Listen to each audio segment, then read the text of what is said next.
মাননীয় প্রধানমন্ত্রী, সম্মানিত সভাপতি ও উপস্থিত সুধীবৃন্দ, ইহার চেয়ে হতেম যদি।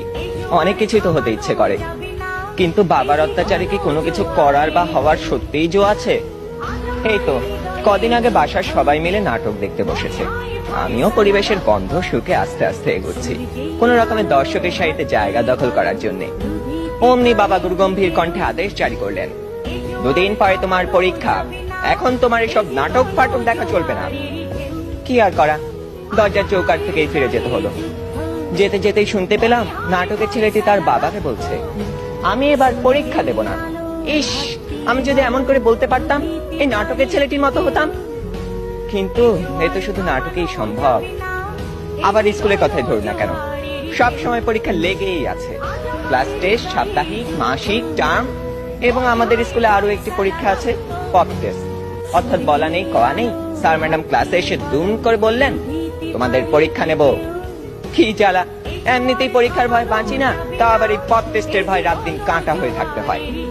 জনান্তিকে বলে রাখি, আমি যদি দেশের প্রধানমন্ত্রী হই, তবে সবার আগে এই পরীক্ষা ব্যবস্থাটা তুলে দেব।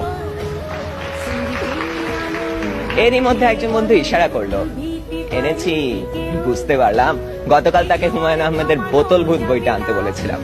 কোন রকমে পরীক্ষা শেষ করে উঠে গেলাম লাস্ট বেঞ্চে। দুজনে মিলে মজা করে পড়তে শুরু করে দিলাম। গল্পে আছে হুমায়ুন ভূত পোষে, তাও আবার বোতলে করে পকেটে রাখে। সে ভূতের খাবার চাঁদের আলো। ক্লাসের একজন যখন একথা বলে দিল, তখন অঙ্ক স্যার বোতলটা নিয়ে ভূতটাকে এক ঢোকে পেটের ভিতর চালান করে দিলেন। অমনি স্যারের পেটের ভিতর গুড়গুড় শব্দ উঠতে শুরু করলো, আর তিনি হেঁচকি তুলতে লাগলেন। দম ফাটিয়ে হাসতে যাব, হঠাৎ কানে টান পড়তেই শটান দাঁড়িয়ে গেলাম। বইটা পড়তে পড়তে টেরই পাইনি কখন ইংরেজি ম্যাডাম চলে গেছেন, আর এসেছেন জমদূত প্রায় আমাদের অঙ্ক স্যার। বইটা নিয়ে গেলেন হেড স্যারকে জমা দেবেন বলে। তার মানে আরো এক দফা শাস্তি। আপনারাই বলুন, এত শাসনের মধ্যে স্বাধীনভাবে কোনো কিছু করার উপায় নেই তো হওয়ার উপায় আছে? ধন্যবাদ সবাইকে।